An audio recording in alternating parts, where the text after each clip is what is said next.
Boa tarde, eu chamo-me Isabel Raposo, sou professora de português e estou há muitos anos como coordenadora ou professora bibliotecária da Escola João Gonçalves Zarco.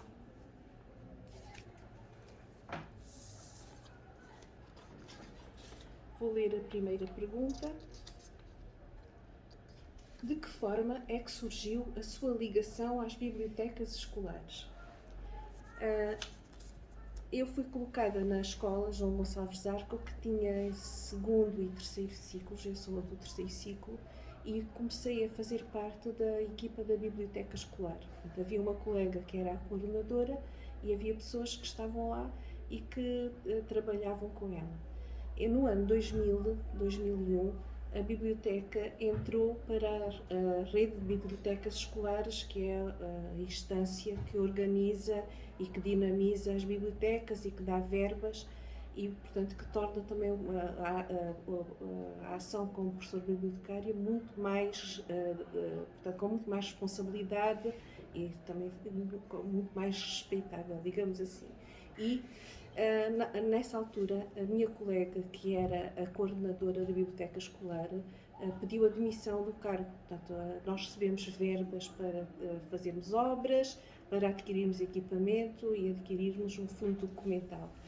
E então a direção pediu-me para eu substituir a colega portanto, nessas tarefas. Foi assim a meio do ano, tive de largar algumas turmas e a partir daí fiquei como coordenadora da biblioteca. Portanto, fui eu que tive de gerir o orçamento, de falar com o arquiteto, com as pessoas das obras, pronto, e depois adquirir o equipamento.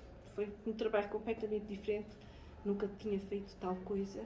Portanto, nós compramos móveis para a nossa casa, como vamos comprando a pouco e pouco, mais ou menos como podemos, como vamos podendo ou como gostamos, e ali eu tinha de gastar a verba tal, tanto naquele período e com o equipamento que era, portanto, que está destinado às bibliotecas, e foi uma tarefa um bocadinho difícil, apesar de eu ter gostado. Mas logo a primeira coisa foi fazer contas ao IVA, numa verba, para a nossa verba, o IVA, por exemplo, foi logo de 400 e tal euros.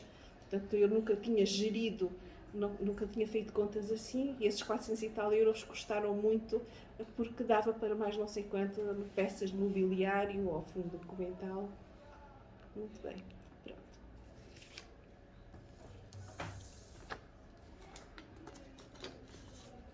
Segunda pergunta. Quais são os maiores desafios que se colocam às bibliotecas escolares em Portugal?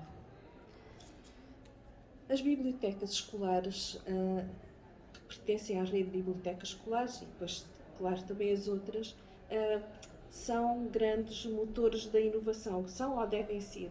Portanto, há projetos da rede de bibliotecas escolares, que é a nossa tutela, e esses projetos preconizam que as bibliotecas sejam o coração das aprendizagens dos alunos. Portanto, mais do que um espaço com livros e com computadores, devem permitir aos alunos fazer tudo aquilo que no fundo está no perfil dos alunos à saída da escolaridade. Isto é tão inovador que dificilmente se consegue, porque é para nós trabalharmos, portanto, para as bibliotecas trabalharem com todos os professores e com todos os alunos, saindo um bocadinho daquela limitação da sala de aula, dos manuais, etc. E, portanto, só dificilmente e com muito tempo é que conseguimos fazer cumprir esta nossa missão.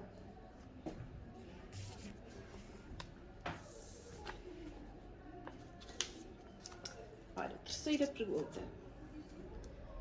Que balanço faz das atividades realizadas pela biblioteca escolar durante este ano letivo?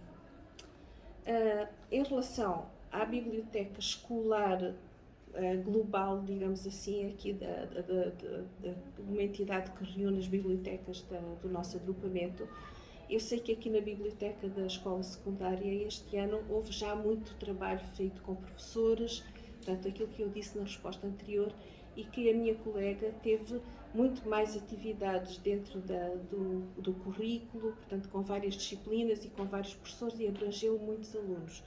Também conseguimos que uma das nossas escolas de primeiro ciclo, que tem uma biblioteca integrada na rede de bibliotecas escolares, mas que estava encerrada, abrisse as suas portas há relativamente pouco tempo para o empréstimo de livros a domicílio.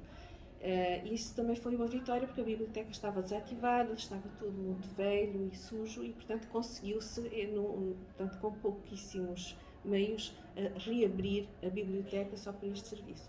Lá na Escola Zarco, a biblioteca escolar tem um público diferente aqui da escola secundária, uma vez que temos alunos do primeiro ciclo, portanto temos 9 turmas de primeiro ciclo, e esses alunos são diferentes dos restantes alunos do segundo ciclo, portanto é cerca de 40% de alunos do primeiro ciclo. O que é que acontece? É muito mais fácil trabalhar com os colegas, com as colegas do primeiro ciclo e com os alunos, em termos de contar histórias, fazer atividades relacionadas com o currículo, porque elas, como são as únicas professoras da turma, ou quase as únicas, conseguem conciliar os horários dela com os nossos. E, portanto, nós temos muitas atividades, 6 ou 7 ou mais em cada turma, em cada ano.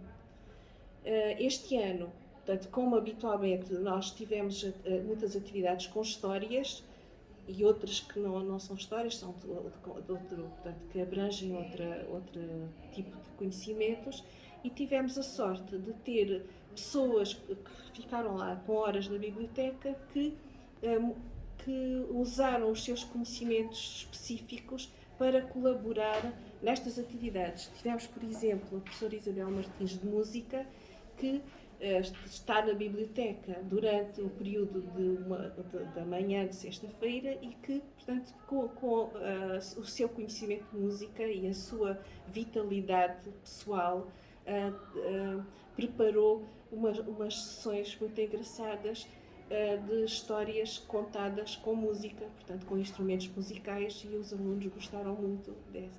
Pronto, depois também tivemos alguns colaboradores muito interessados e muito proativos que permitiram que muitos dos projetos se realizassem de uma forma muito mais interessante do que habitualmente.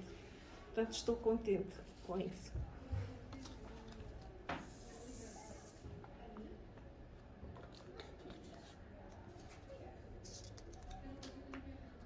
Como é que imagina as bibliotecas do futuro? Pronto, as bibliotecas do futuro serão um pouco aquilo que nós imaginamos todos os anos quando fazemos o plano anual de atividades, portanto, o nosso sonho máximo. Portanto, e no futuro as bibliotecas, muito mais então do que serem um espaço e um conjunto de bens, serão um serviço. Portanto, um serviço que permite aos seus utentes, à comunidade, usarem o espaço existente, mas também um serviço, incluindo a parte digital, que oriente, organize a forma de aprender, portanto, os conhecimentos, e que permita que esses conhecimentos cheguem de uma forma equilibrada e justa, portanto, a quem precisa deles. Quinta pergunta.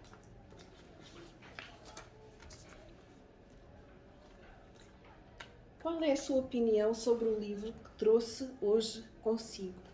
Pronto, eu trouxe um livro da minha infância.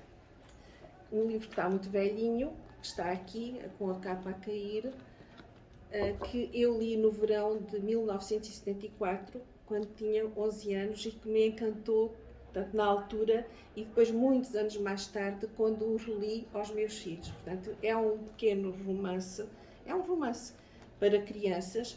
Começa logo por ter uma capa muito engraçada, aqui com o menino, que é um esquimó, e depois o resto das ilustrações também são logo na altura, portanto, quando eu tinha 11 anos, fiquei encantada com esta simplicidade do traço a preto e branco, que mostra o essencial da história. Portanto, este livro conta a história de uma criança que era bebé e que sobreviveu a um naufrágio onde ia com o resto da família. Portanto, foi o único sobrevivente e ficou num barquinho à deriva no mar do norte, um mar gelado, portanto, todo cheio tapado com cobertores. E depois ele é encontrado por uns homens jovens que iam num outro barco, mas eles apanharam, era uma criança muito pequenina e eles não tinham condições para tratar dele. E então deixaram-no numa aldeia de esquimós. E ele, que é um menino norueguês, sempre foi criado até aos 10 anos nessa aldeia de esquimós. E então a história depois recomeça quando ele volta a encontrar esses homens que o tinham apanhado no barco, portanto, e ele quer ir com eles, portanto, para fazer parte da vida deles. E toda a ação deste livro se baseia no conjunto de ações individuais desta criança, portanto, que era mais ou menos da minha idade, e que com essas ações particulares ele consegue modificar aquilo que seria o seu destino ou as circunstâncias. Portanto, consegue coisas que nunca conseguiria se não tomasse algumas decisões. Portanto, é um livro que é engraçado, portanto, faz rir, faz chorar, e também ele na altura, acho que foi a primeira vez que tive essa noção, mostrar como as coisas podem ser diferentes do nosso pequeno mundo. Por exemplo, este menino esquimó, em vez de ter de andar lavado, com a cara lavada, como eu, quando era pequeno, ou como todos nós, ele, pelo contrário, devia manter a gordurinha da sua pele e ainda por cima devia untar-se com gordura de foca para se proteger do frio. Portanto, ele, em vez de andar na escola, ele aprendeu a arpoar salmões, portanto, a apanhar salmões com o arpão, portanto, que é a técnica dos esquimós. E ficou, mesmo depois de deixar a aldeia dos esquimós, ele ficou para sempre com a visão do mundo dos esquimós, que é uma visão com muita justiça, pelo menos aqui no livro aparece isso, portanto, com uma relação com a natureza muito equilibrada, porque os esquimós, quando caçam uma foca ou um urso, fazem uma espécie de oração em que pedem desculpa e ao mesmo tempo agradecem àquele animal que mataram, porque ele vai servir para a sua sobrevivência, portanto, para a sobrevivência deles. Portanto, e tudo isto é muito emocionante e, portanto, mostrou como a vida é diferente no planeta Terra.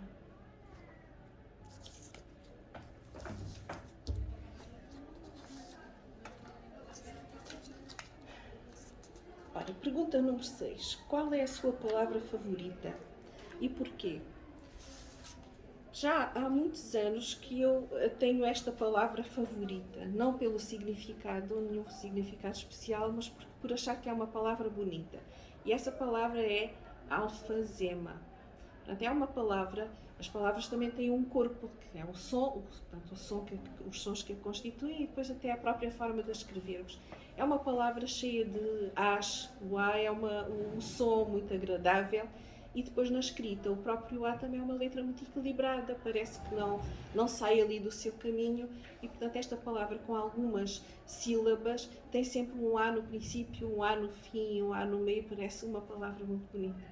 Depois, por ser uma palavra que é de origem árabe, portanto, é uma sobrevivente no meio das outras palavras todas que nos foram legadas pelos romanos e pelas todas as palavras que, entretanto, foram entrando na língua e, portanto, resiste a essas palavras de outras línguas mais predominantes.